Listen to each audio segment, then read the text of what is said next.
All right, in part two of our MCAS review, you could be watching this in homeroom on day 2 of MCAS or at home. We're going to continue our review, with the volume formulas. So one thing we started with was that knowing that 3 cones, 1, 2, 3 cones can go into one cylinder. So if that comes up, 1/3 of a cylinder is 1 cone. Then we had the formulas. So you'll get these on MCAS on your reference sheet. Just remember our cone formula and sphere formula looks a little different. You just divide by 3. If it wants it in terms of pi, don't use 3.14. Just so your answer might look like, 124 pi. But if it wants it as an estimate and it tells you to use pi as 3.14, then use 3.14. Those are pretty simple. Something that was more difficult that we did in 8th grade after solving equations was systems of equations. Bottom line, if you want to see when 2 things are the same, 2 different relationships, you look for where they cross or their intersection. So here, the solution to this function, which is y equals negative x plus 3 and y equals 2x plus 1, the solution is they're the same at x equals 2 and y equals 5.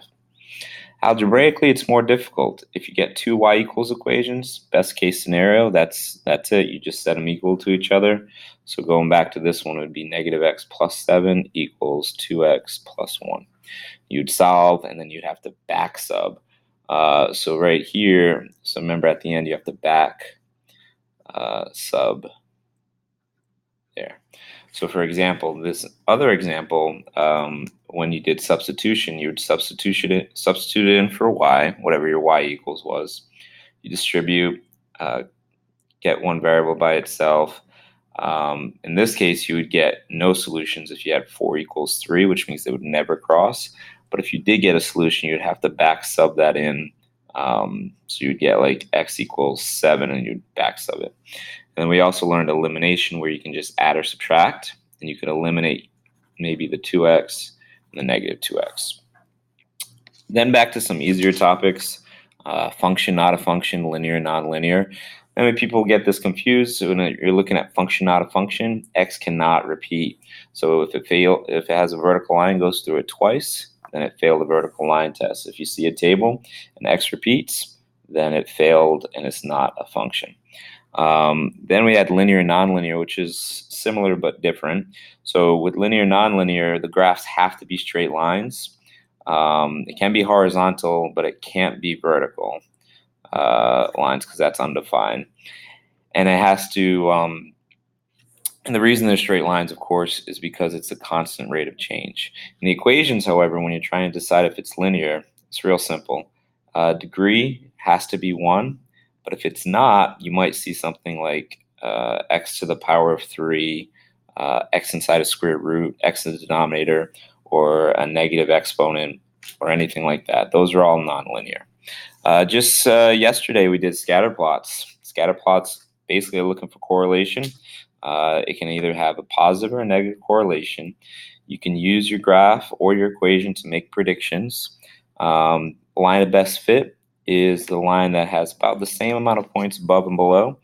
And then obviously again here, there's no correlation, positive correlation, negative correlation. And sometimes you'll have to use y equals mx plus b to write the line of best fit. All right, last few parts here, our exponent rules. Everyone loved these here. Same bases and you're multiplying, you add them. Quotient rule, if you're dividing with the same bases, you subtract. Power to a power, you multiply. If it's inside parentheses and it's to a power, you have to distribute to the inside. Anything to the power of 0 is always 1. And this was the one that always comes up. Like if you have x to the negative 3, cross the line, change the sign, that's x 1 over x to the 3. Or say it's at the bottom, a to the negative 2, that would be a to the positive 2 at the top. Scientific notation, we learned basically that special way to write numbers that are really big or really small. First number is between 1 and 10. Second number is the power of 10.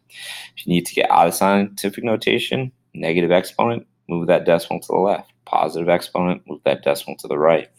If you want to put it into scientific notation, you have to move that decimal so it's between 1 and 10, and then put the appropriate positive or negative exponent. Small number will have a negative exponent. huge number will have a positive exponent. Scientific notation word problems. We didn't get to do many, but one thing you should know is that if it ever says how many times greater, you have to divide. And remember, when you're multiplying and dividing in scientific notation, no big deal. Just multiply or divide the numbers like you normally would. And if it's multiplying, add the exponents. If it's dividing, subtract the exponents. And sometimes you have to adjust it. So if it's at the end, if it's not in scientific notation, you have to go left larger by 1 exponent of 10, right reduced by 1 exponent of 10. For example, here, the answer came out to 44 and change. That's way too big. So you adjust by going left larger, so that 13 becomes a 14. Two-way tables, we also did just last week. Basically, it's a way of comparing two different things. Relative frequency is a fancy word for percent. So in this example, say you want the relative frequency of people who, someone with blue eyes wearing yellow. So that's blue eyes wearing yellow, that's 10. To the relative frequency of students with blue eyes, that's 12. 10 divided by 12 is this decimal. Times 100 is about 83.3%.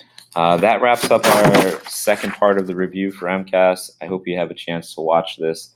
Best of luck on MCAS. I know you'll do great and can't wait to see how you do.